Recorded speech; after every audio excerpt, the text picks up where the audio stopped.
let's walk through an example of how to record a fair value net income debt investment. So we have a situation here where we purchased a 12% bond with a maturity value of $300,000 for $322,745. So right there, they're showing us the purchase price of the investment, and they're also showing us that it was purchased at a premium as opposed to the $300,000 face value. We're told the similar rate for similar investments is 10%. The bonds mature 2021 with interest receivable December 31st of each year. The company reports under IFRS and has a policy of not recording interest income separately. And that's important because that's going to enable us to not have to worry about amortizing through that premium or discount on the bond itself. Then we're given the fair values that we need to mark to market at each of the next reporting year ends. And then we're told the investment was sold, and we need to prepare all required journal entries. So the first journal entry that we need to make is to record the purchase of the investments. So it's going to be January 1st, 2016 purchase. So we're going to record debit, fair value, net income investments. We're recognizing the investments because we just purchased them. So we're putting them on our statement of financial position. And credit, say, cash. And we're given the purchase price here, which is $322,745.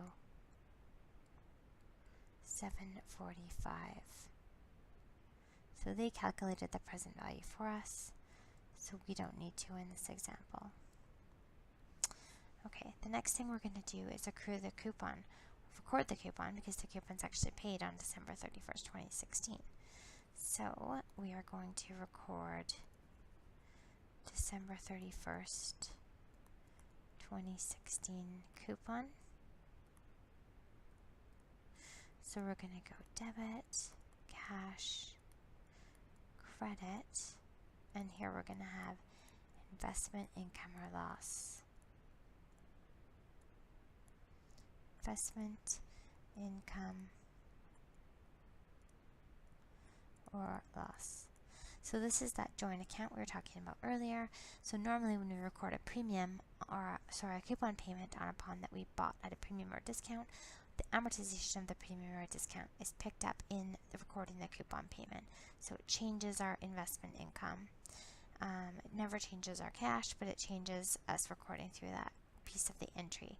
Now here, because they've said that the company elects to follow a policy of not reporting interest income separately from gains and losses, as long as we're using this joint account, then we don't have to amortize the premium or discount. So we can very simply record the cash from our coupon payment, which is $36,000. And if you're wondering how I got $36,000, it's because the face value of our bond is $300,000. Whoops, sorry. The face value of our bond is $300,000, and it's a 12% bond, so it's simply $300,000 times 12% is what gives me the $36,000 coupon. Okay, now we are also going to mark the investments to market at December 31st. December 31st, 2016, market adjustment. So let's see what the market said our investments were worth. December 31st, 2016. So it was $325,000 here. Oops. Keep moving that around without meaning to. $325,000. Okay. So we need to record our investments at $325,000. Right now, we haven't changed the investment value. We recorded them initially at this $322,745. So those are the two numbers that we're going to be comparing. So let's put down here. We've got carrying value was $322,745, and the market value was think it was, what, 320,500? Something like that. Market value was 320,500.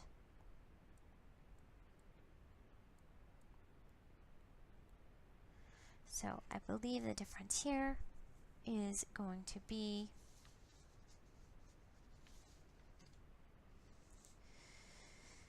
negative 2245. That we need to bring the investment down.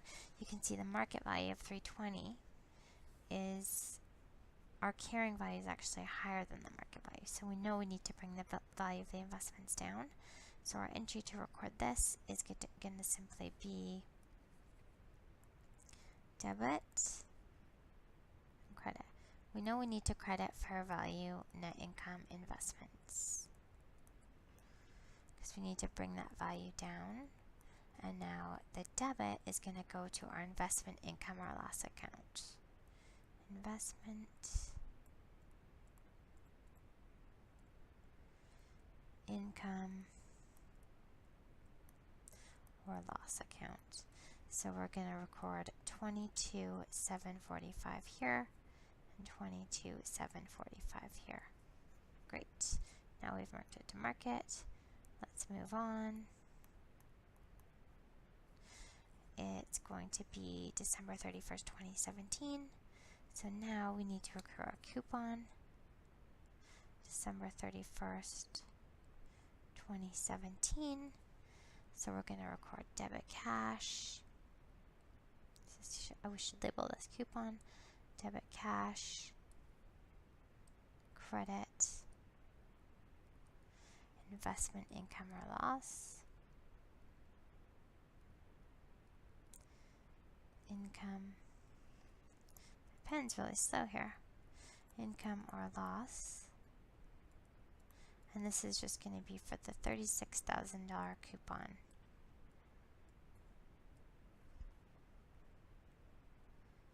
$36,000. Okay, and now we're going to also record the investments to market. Let's do that quickly. We're going to go December 31st, 2017 market adjustment. So right now, what's our carrying value of these investments? Well, our carrying value is the market value that we recorded them at up here. Let's see. This, we recorded them here as this 320,500. So that's our carrying value on our statement of financial position. So we're going to come down here, carrying value, we're going to go 320,500, 500, and our market value. Our market value in the question was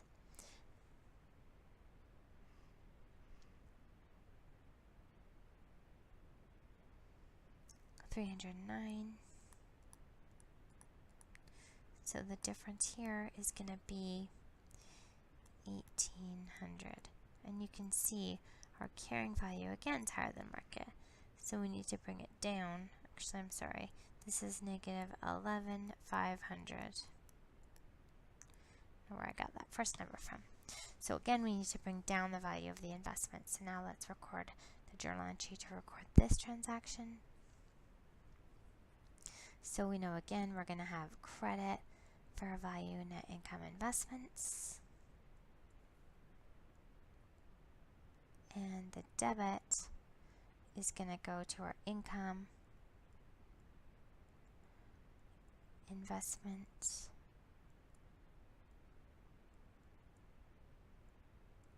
income, or loss account. So we're going to have 11,500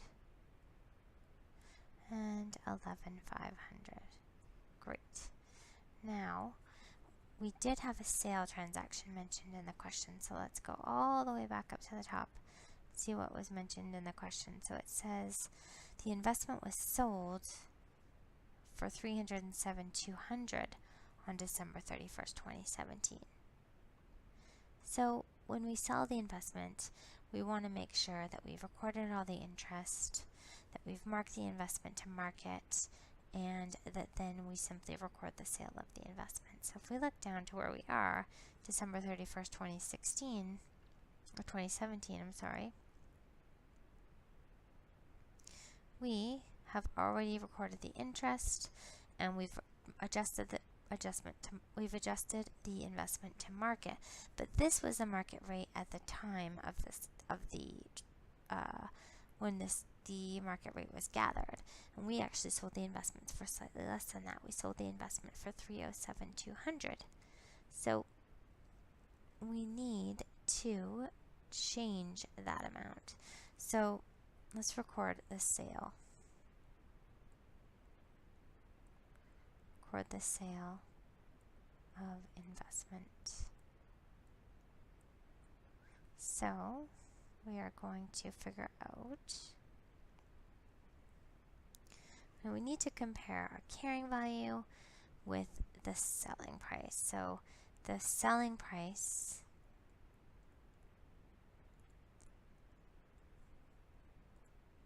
was $307,200. 307. Pen is really not doing well here. Sorry. 307,200. Let's ignore that. And our carrying value was simply the last market value that we had recorded, which was 309,000. So the difference between these two is, you can see our carrying value is too high again. So we need to mark it down by 1,800. So we need to record this amount. The first thing we want to do when we sell a fair value net income investment is we want to record interest. So update interest, either accrue or record. 2 is going to be mark to market, mark to selling price, and then 3 is going to be cash and de-recognize. If you follow these steps, it makes it a lot harder to make a mistake. So here, we have already recorded the interest up here, so we did that. Now we're marking it to market, so we need to record this $1,800 transaction, so we know clearly we're going to have credit fair value net income investments for $1,800, and we're going to have debit investment income or loss, investment income or loss. We're going to have 1,800. Great. Then now we just need to record the cash and de-recognize. We're into step 3 of this process. So step 3 is simply record debit,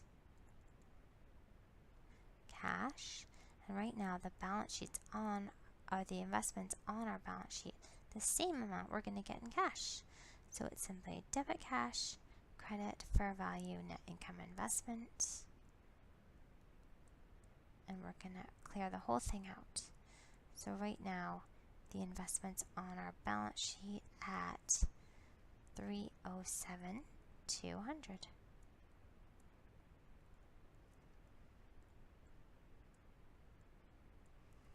That's the sale of the investment.